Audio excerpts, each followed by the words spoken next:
Hello everyone, how are you today? Welcome to my channel.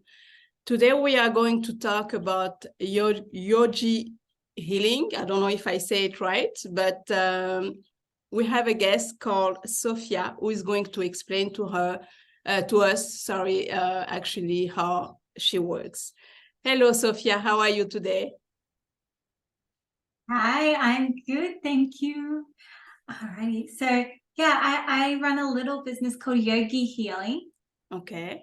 And so the whole idea behind it is to make it a very accessible platform for reducing stress and anxiety, and mainly using a mixture of meditation, mindfulness, and yoga. So I did a course on yoga therapy for anxiety, as well as was the separate certificate for yoga. And so using a whole mix of them, doing like bite-sized pieces of mindfulness, so little tips and tricks for day-to-day life, little mindfulness hacks for reducing our stress and anxiety, and then using the mind-body connection through meditation and yoga to help us tap into the body sense and the mind sense to help everything work together to help us live a more calm and mindful life. And I'm really passionate about this because ever since I was really young, I had really bad social anxiety. Okay. And I was extremely isolated as a child, and I ended up abusing both alcohol and drugs to just numb everything. So I Yeah. didn't have to feel any of the anxiety or any of the fear, you just escaped this world. But obviously it's not a solution. No. Um, and then it creates its own problems. I then got eating disorders, like I was addicted to things, it was a messy path for a while. And it took a lot of trial of errors. I tried lots of different techniques, and from my experience of many years in healing my own anxiety naturally, I'm taking all the bits of knowledge that I learned through the years working with different people and just putting everything together to make it as accessible as possible. That's Yeah. basically how yogi healing was created. Okay. And I'm sure there is how do you do exactly when, when people have anxiety? Anxiety. Is it yoga or you mix it also with other other tools like a nutrition or something? So at the beginning, we normally would do a mix of some mindfulness exercises that would accompany the yoga. So for example, we might begin with like a yoga flow, more of a gentle, slow type of yoga rather than like a fit, hot type. We're trying to calm everything down. So it's all about slow movement, slow breath, using different breathing techniques that can help us calm down. And then once we've cleared the mind a little bit, then journaling would be one of the first tools that we use, because journaling is a way for you to empty your mind onto paper. So it also gives you like a relief, like that feeling that you have after you had a really long rant to a friend, you just complain about everything and you feel so good at the end, right? It's the same sort of thing, but we're doing it with ourselves and just writing everything out. But also all the time with journaling is it allows us to tap into our subconscious mind. So maybe once you reread this journaling entry that you made, sometimes we can become aware of some thoughts or feelings that we weren't really aware that we were holding on to. So I think everything needs to begin basically with awareness, to be aware of where you're feeling stiff in your body, because this can be us holding on to emotions. Yeah. And then being aware of your thought pattern. So once we begin building awareness in our thought pattern, we can then extend that to understanding more about our belief systems and looking where they stem from. Right? Our beliefs don't just come out of nowhere. They are normally created when we're quite young, and we sort of soak up all the things that are in our surroundings. Sort of like a big sponge when we're kids, and we just soak up everyone else's beliefs and actions and behaviors, and we're like, and subconsciously, right? We're not doing this consciously. It's just all happening subconsciously. We are gathering everyone else's beliefs, everyone else's actions, and since we do it subconsciously, a lot of the time we carry this through our adulthood, right? And we continue to act upon these old beliefs without realizing it. So that's why we need to build that awareness. Yes. What is this belief holding on to? How is this connected to my anxiety? Where does it come from? Whose belief was this? When did I pick it up? Because once you understand that you're separate from this belief and you picked it up from somewhere else, it's a lot easier to detach from it and sort of then you can consciously choose what you want to believe and what you don't want to believe. You let go of the things that are not serving you, you create new room, and then you can literally choose your beliefs. We all have that power, we just don't use it, right? Yes, I think we forget that we have that power. So we always think that maybe someone else can point it. But that's good also because, when you have someone who can just tell you one word or something, then you have the click in your head. Then you say, oh, okay, that's why. And because you're doing some coaching also, right? Yeah. So I have my membership, which is where we do a mix of yoga, meditation, and mindfulness. And then I have a one-on-one coaching program as well, where we're working one-on-one to overcome your anxiety. So we explore everything together, going through all of the steps all together, so you're never alone, because it can seem really scary when we're doing things alone. So it's nice to have that support. Okay. So yeah, we do like weekly sessions, and we have workbooks with each sessions, meditation with each session, and it's a 12-week program. Okay, I see. That's the coaching side, and then we have the membership, and then there's also a freebie, like a free site that I offer. So that's the Zen Den. So by the name, it's like your little den, your little getaway, let's say, from the rush and the stress of society, right? So it's a place where I've just gathered a lot of free content, so free yoga classes, free meditations, free workbooks, free courses, to give you a little taster of what my classes are like, but also just to make it accessible, right? That's the main goal here, to make it as accessible as possible. Yeah, to people, and especially at this moment with all the energy shifting, I'm sure it must, people have a lot of stress about all this. But you're doing only those two emotions, you're working on those two emotions, right? Stress and anxiety.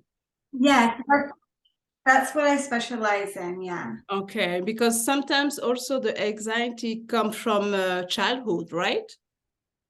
Yeah, and then that's inner child healing, and that's a part of the coaching program is included in, like, we do a section on inner child healing in the coaching program as well.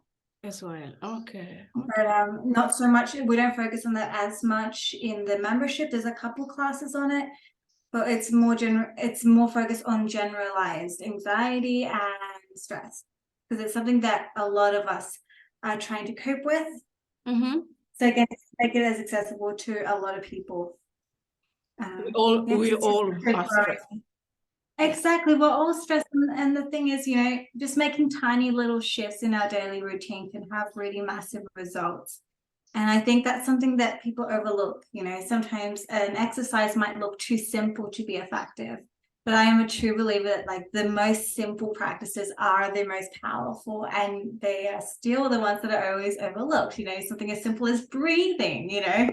And then, if you tell someone to breathe, they're like, that's not going to help my anxiety, that won't help my stress. But in reality, it's like the biggest thing. If you can learn to control your breath and use breathing techniques when you're stressed, you're going to see the fastest results, right?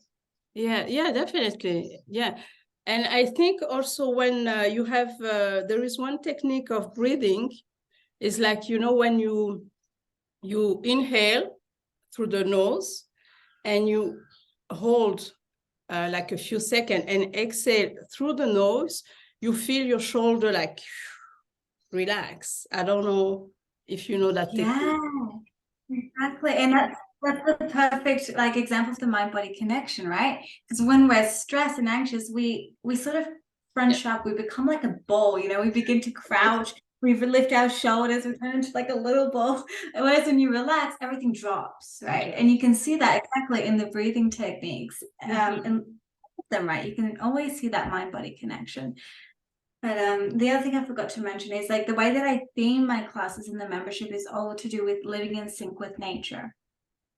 Because this is another reason that we cause ourselves a lot of unnecessary stress, anxiety, and exhaustion, is because a lot of the time we're fighting against the natural flow of nature, right? So as we move into spring, well, I mean, this is going to be different according to where in the world you are. But for us, we have just like moved into spring, right? Mm-hmm. And so, when you look around nature, you can see new life, you can see new beginnings, things are blooming. So it's the ideal time for, doing the same sort of thing in your life. You look around what's happening in nature and you sort of copy it in your life. So this is the time to try new things. Maybe try new activities that you've been avoiding, starting new habits, starting new projects. And we can feel it inside of us that you can feel a bit more energy growing inside of you, right? In winter, it's the time where you just want to stay home, it's cold, you don't really want to do much, right? And the same thing in nature, everything's closing down. So this is our time for reflection, for slowing down. So I use this as my inspiration for monthly themes. Okay. Because the spring is also like a new beginning. Yeah, so try new things, because people tend to say, okay, I'm going to diet or to exercise. But I wanted to ask you before I forget, do you, with your yoga, because, when you talk about stress, we have also the face, the face that, we are like, the eyebrow is tense, and is there any... The jaw, we clench Yeah. the jaw. Yeah, well, this is something that we focus on at the very beginning and the very end of the class. So when we begin the yoga class, the beginning is all about, again, awareness. So checking in with yourself. How are you feeling mentally? How are you breathing? Where are you breathing? And where you can feel tension in the body. Okay. And so we break down the body. Where can you feel tension in your face? Where can you feel tension in your shoulders? So we do basically like a body scan, right? Okay, yeah. We do a body scan at the beginning, and then we do the same thing at the end. So you can see the reward, let's say, of the effort from the class. How has everything changed? Where are you holding tension now?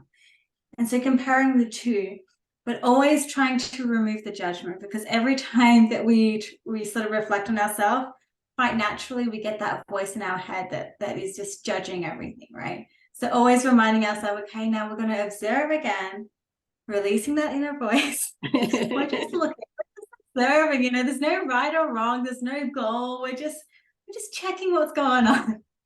Which, at first can be actually difficult. It can sound really silly and really simple, but it's actually really challenging at first. So we're always practicing this skill. It's something that we can always improve, right? But I find this is something especially... Sorry, go ahead. I was going to say, this is something that comes up a lot in mirror work. So have you heard of mirror work before? No. Okay, so it's basically the practice of looking at yourself in the mirror, and especially connecting your eyes with your eyes, like looking into your own eyes, trying to keep your focus, like your visual focus, in your eyes, and not going off into like that new pimple that's growing here and the hair that's growing on my nose, because that's again the natural thing. We look at what's wrong with the face today. And then learning to speak kind words to yourself. Again, sounds really simple, but when was the last time you looked at yourself in the mirror and you gave yourself a compliment? It's not something that we really do very often. And then when you try to do it, that's when you realize that it's actually really difficult, because it's not something that we practice. So this is I think the most powerful lessons that we do for reducing that inner voice, that inner critic, is the mirror work. This is teaching you to look at yourself and not just look at the flaws, and give yourself compliments, right? So you're battling it in multiple ways. Yes. We do that also when we, for the energy healing, with Reiki. Yeah. We tell people to look at the mirror and to, like you mentioned, just watch on the, you look at your eyes actually, and you tell yourself, for example, I love you, Beverley. Exactly. Yeah, this is for some people, it's really hard to for the words to come out, but it means also that you have pain in your you have Exactly. You're pain, holding like, on to something. yeah, you need to do some healing. So we try to tell people to do the same thing, or to just, like you said, to compliment. Today I'm beautiful, Beverley, you are, but Yeah. always mention, your name associated with the compliment. Yeah, exactly. Yeah. Exactly. Like with each session, we're working with a different affirmation. So this Mhm. one about saying I love you, and before that, this one where we're just saying I'm trying to love you, or I'm learning to love you, because sometimes we're not there yet. It's a journey. Yeah, it's a draw. Yeah. We take our steps in order to get where we want to get. But I think it's Yeah, and I think also, and I think when it's simple, people don't believe it because it's too simple. They're like, oh no, it's not gonna work. It's too simple. But life is supposed to be simple. It's just we as a human who complicate it. We like complication. We like, hard. exactly. Yeah. Yeah. Very good at complicating things. I think it's one of the things that the mind is very good at. A lot of the time we think that the mind is like against us though. And I think this is a very, very common misconception. The mind is doing its job. Its job is to think. It's literally its one job is to think. And then we get annoyed at ourselves for thinking too much, So it's just a matter of like improving your relationship with your mind, Understanding that like your mind is feeding you over 6,000 thoughts every day, right? 80% of these thoughts are negative when we leave them unchecked. Right? So if you are mindlessly believing everything your mind says, you are believing a lot of negative thoughts or a lot of negative situations, all those what if this happens and what if that happens, they're basically all negative. And if you are not mindful with what you are believing as a thought and what you are believing and acting upon, then we get stuck into this really negative cycle. And that's what creates a lot of our overthinking and stress and anxiety, because we're just mindlessly believing things. Right. And that's why it's always awareness is the first thing. We need to first be aware of what are these thoughts that my mind is feeding me, that I am believing, that I am holding on to, or even identifying with, right? Because once you've struggled with a certain thing for a long time, like I know I used to do this. I used to just identify myself with anxiety, like I don't do anything. I don't leave my room. I don't leave my bed. I do nothing with my life because I am just anxious all the time. Everything is too scary, and you just begin to identify with this mental illness. Takes over your life, right? Yeah. But all of that, like it all stems down to a belief, a single belief that has just stemmed so much over the years because we continue to entertain it. Yeah. Right? Every time that, let's say like you are anxious because something is making you scary, right? Something is making you scared. Every time you avoid that thing, it's like you are telling your brain like, yeah, good job. You kept me safe. This went well. And then you're going to do it again, right? You're giving it good feedback that it kept you safe. This is good, right? Yeah. Every time you face fear though, and you didn't die and nothing bad happened, you're proving to your mind the exact opposite. That actually, you know what, this was okay. I don't need that safety guard there. It's all about breaking things down into simple ways that we can see things, right? Because we tend to remember the negative experience or the negative. We don't think about what was positive today. Oh no, I had a bad day. For maybe one thing during the whole day was negative, and you just keep that in mind. And actually, we need to change the way we think, the way we behave, and to attract all the positive in our life, because that will reduce the stress. Because sometimes we just stress, oh, I think today I'm going to be in the traffic. But you think about something that is not even there yet. So you are stressing out about, So we really need to change and maybe say, hey, today there won't be traffic. It will be fine. I will get at the point where I need to be. Yeah. Yeah, absolutely. And like there are two main things that are so powerful for this. And one is like, if you think about it, Like there's a really famous saying about it, but I can't remember exactly how it goes. But the point is like depression comes from when we're thinking about the past, right? I wish I would have done those things differently, and that was a really bad memory and whatever. And then anxiety and stress comes from when we think about the future. Yeah. You know, all of those scenarios that the mind makes up. When we're in the present moment, like if we are really actively like here and now, none of that exists. Yeah. We're never stressed about what's happening right now. We're just living it. Yeah. Right. And when it comes to like having that negative thought pattern, especially when we're thinking about like tomorrow at work, like all the traffic, and then I'm going to get really bored and the days never end. It always feels like work lasts forever. Yes. You know, and this is something that we do again very naturally.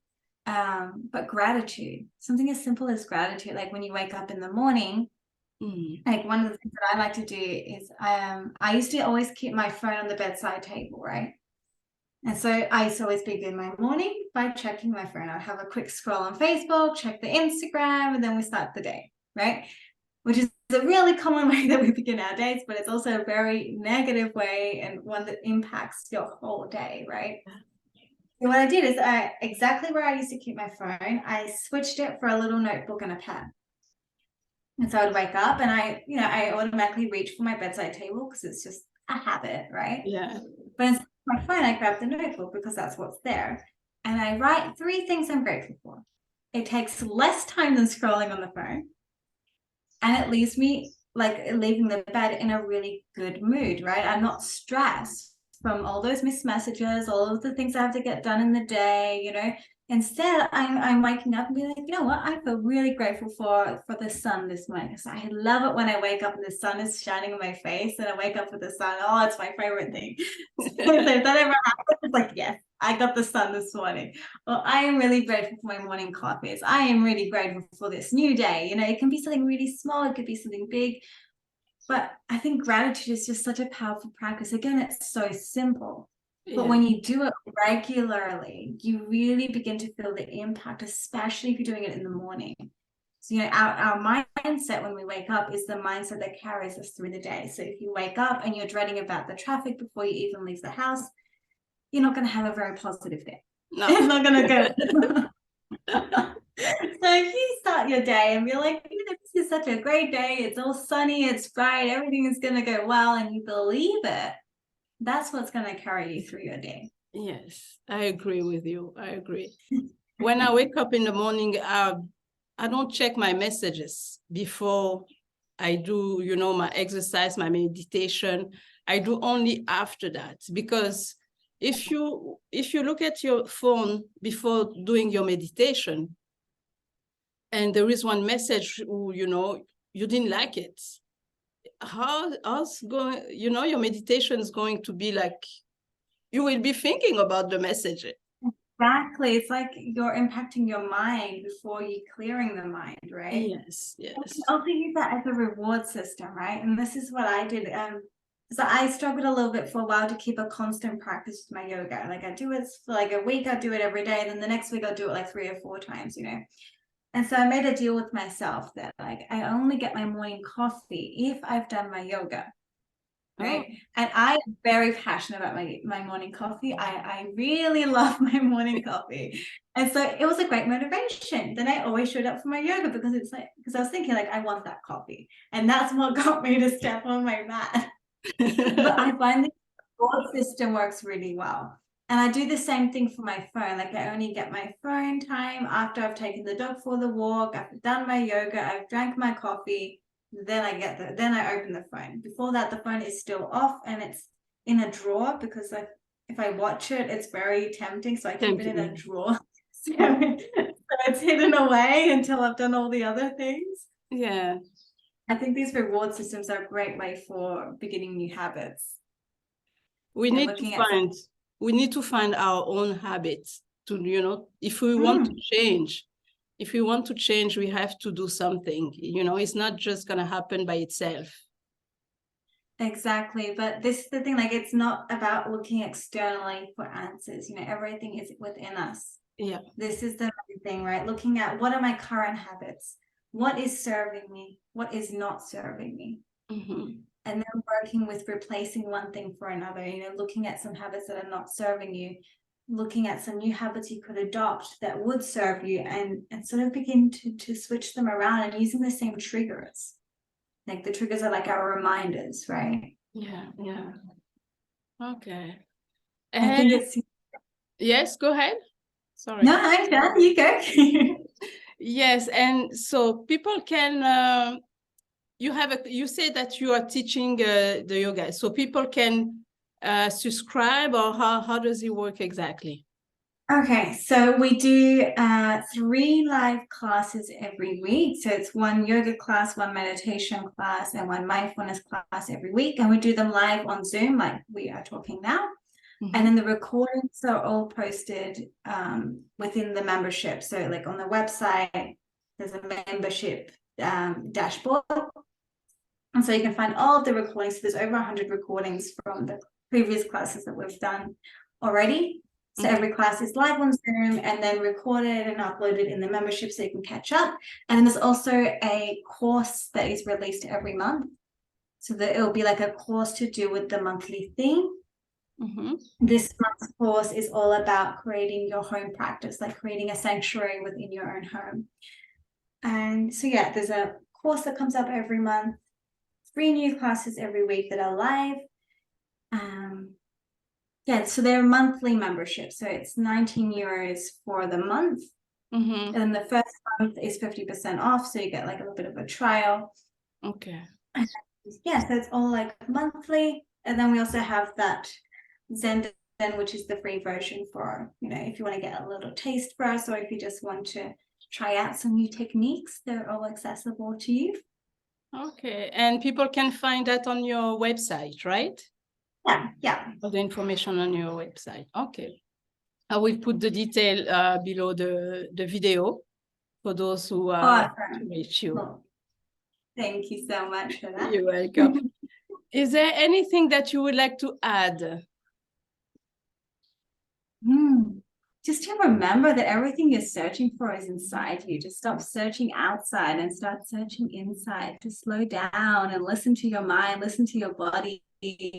Everything we need is within us. Just believing in that. That I believe is truly the key to healing anything and everything. It all starts from within us. Okay, I agree. Thank you very much, Sofia. It was so nice to have you here today. Thank you so much. Yeah, you're welcome. Thank you, everyone. And so if you need all the information of Sofia, you will find it below this video. Thank you, everyone. See you soon. Bye-bye.